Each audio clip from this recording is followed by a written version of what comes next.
Check the mic and make sure it sound right, boys.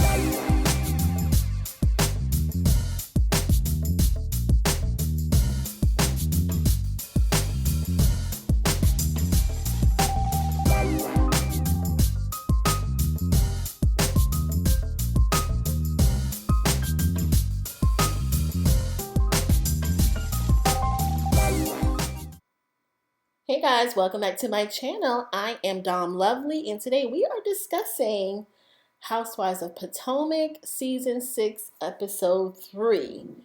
All right, a lot to definitely unpack here. Kind of a filler episode, but I want to say that we learned a lot about Mia and her family dynamic. So, we open up with Robin laying in bed. Her alarm goes off. It's time to get the kids up.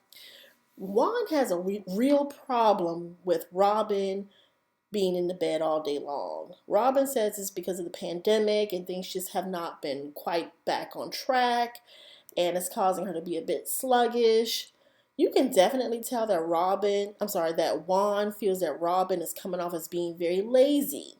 We know that Juan is an athlete, so he's probably used to getting up pretty early, probably about 6 a.m.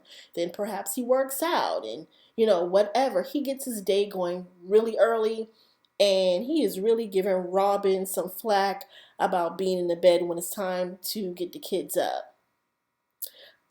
Very embarrassing that once she got her son, on virtual learning, the teacher had to tell him, hey, you need to make sure your mom is getting you up. It's your priority to be on the computer and ready for school. So that looks bad that the teacher actually had to basically say your mom needs to do a better job of getting you up and ready for school. I mean, damn, Robin, y'all at home, it's virtual schooling, So yeah, Juan is not quite feeling that, and he actually tells her, you need to do better.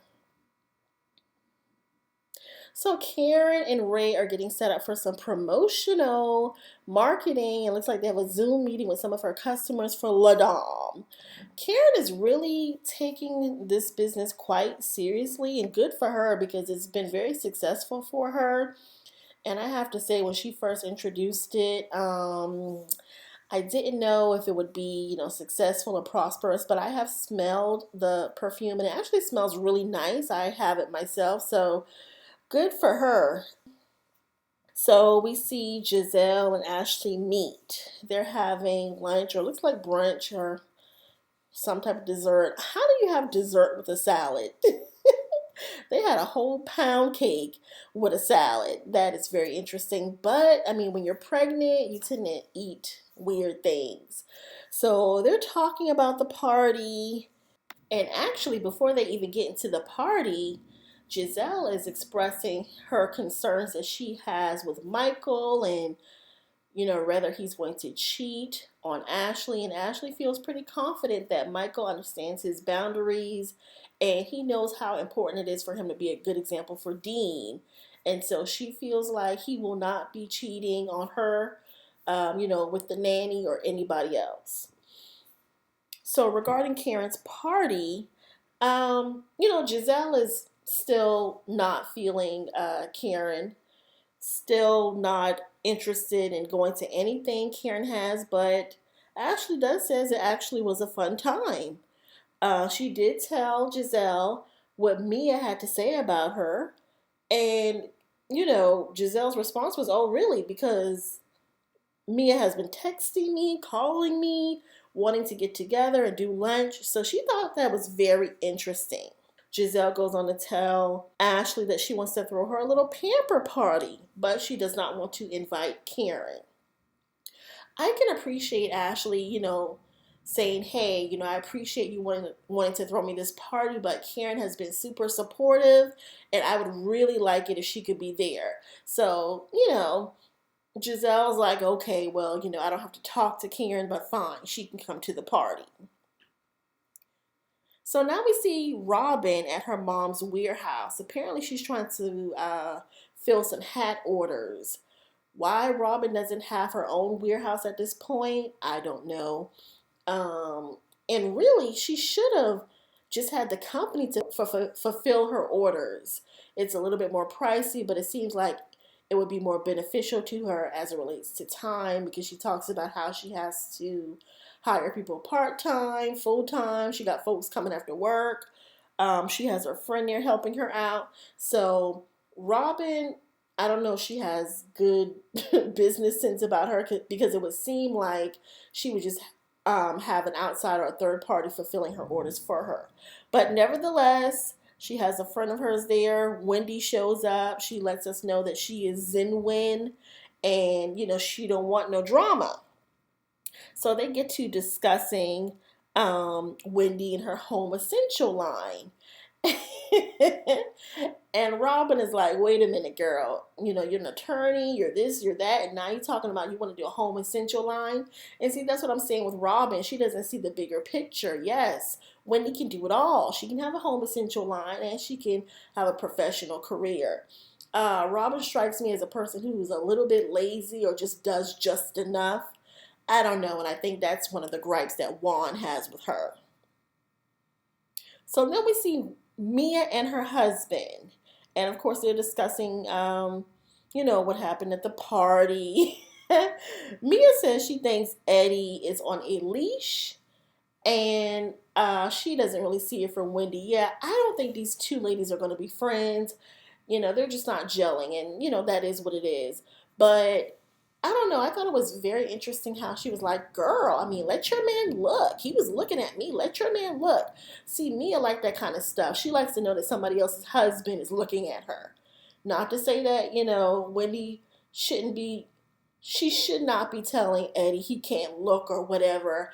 I don't really feel like she has him on a leash, but, Mia seems like she would just be trying to do way too much.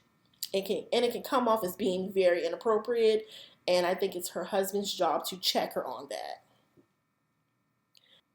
So now we see Candace talking to Dorothy on the phone. Dorothy is a trip because Candace made a comment to her husband that, if my mama was here with all these alcohol bottles around, she would be like, what is going on? And sure enough, Miss Dorothy FaceTime her, and when she flips the phone to Chris is drinking, and Dorothy asks him, what are we doing drinking in the middle of the day? Candace and Dorothy's relationship, they still have a lot of work to do. Candace feels that her mom is very judgmental of Chris. Dorothy basically says to her, why is your husband managing you and not finding some work of his own? Don't make your career your success, or your successes, don't make that the task of your husband. He should be figuring out his own career, and I tend to agree with that. While, it is nice to have Chris managing her singing career, he said that he's a chef, right? And he had restaurants. It seemed like he would be trying to figure out the next best food truck or the next best venture as it relates to fine dining or whatever, and not be interested in being Candace's husbander, but I digress. So Wendy goes over to Karen's house, and they're kind of kikiing it up, and she wants Karen's advice on her candle line. By the way, you guys, Karen's hair in that confessional, I am not feeling the curly and the straight. It looks like a 12-year-old did it. It does not look cute at all on Karen. Not a good look. These ladies across all of the Housewives brands, sometimes their looks are a bit hit and miss, and I am not going to be feeling Karen's hair with that curl and that straight mixed together. It's just not doing something. But anyway, Wendy's over there talking about her candle line. She says she wants to be the next Martha Stewart, and she's over Karen's house getting advice. And of course, Karen is telling her she needs to have a good marketing plan. She needs to have a good business plan. And honestly, I thought these were all things that Wendy should have known. She is a professional woman, and she makes sure to promote herself on Instagram and on all these social media sites. So I thought it would be common sense that she would know how to market a product. So that was that. Mia discussing her issues with her mom. Well, first of all, Mia lets us know that she co-parents with her oldest child's father very well, and her husband helps her with that. However, she did go on to say that she was in foster care. Her parents were addicts, and she does not have a good relationship with her mother. So apparently, her mom is coming, over to spend some time with them, but she has not fully talked about what the adoption did to her and her feelings about that. And she is hoping that she can get some clarity and that she can mend a relationship with her mom. So Candace and Karen finally have this meeting. Oh, Lord. Candace is looking for Karen to basically say, I'm sorry, I was wrong for not being on your side. I should have supported you more than I did Monique. And, please accept my apology. But Karen basically stood her ground and she was like, I don't regret it. I don't regret, how I handled the situation. And I was definitely in a tough situation. So that's not enough for Candace. She basically says, she can't trust Karen. And she did tell her that to her face. I cannot trust you. I feel like the bond has been broken. But she also says, I'm a grown woman. And when I see Karen, we can have a good kiki. We can hang out. I will be respectful and all of that. But now I know where I stand with you. I don't know. I guess I can understand why, if that's Candace's thinking, that Karen betrayed her, that she would, have some distance there. But I don't really understand what she expected Karen to do. I mean, I understand what Candace is saying she wanted Karen to do, but I don't understand why, It's not like you were just sitting in a corner and Monique decided to come up and punch you in the face for no reason. Candace is still not fully understanding her role in the whole debacle, in my opinion. So we get to this pamper party. Oh, Lord. All the girls are there. Robin invites her friend, and it's very cute. Giselle puts it together, and it's really nice. It's at a hotel, I guess, and the girls are getting facials and pedicures, I believe. So Mia and Wendy, like I said, these two are going to continuously bump heads.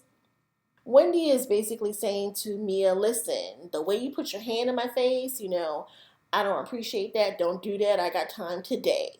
And Mia is like, listen, if you don't like the way I talk with my hands, then you need to sit on the other side of the room. So, Wendy is getting amped, giving it all this energy. And I agree with Candace when she says, it was way too much. You are giving that woman way too much power. She does not need to know that she gets under your skin like that, Wendy.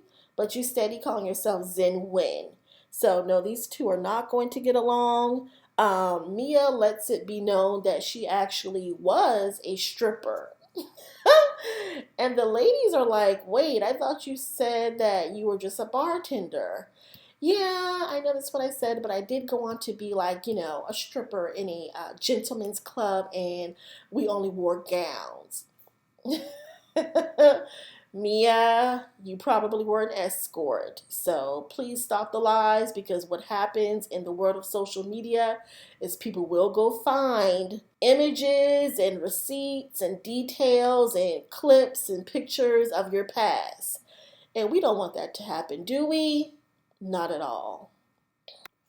All right, you guys, that's all I have for this episode. Yeah, kind of a filler episode, but it was intriguing to learn a little bit more about Mia, and I'd like to see more of Robin's friend, the Ethiopian girl. I forget her name, but beautiful, beautiful girl. All right, guys, don't forget to comment, give this video a thumbs up, subscribe to my channel, and we will chat again soon. Bye.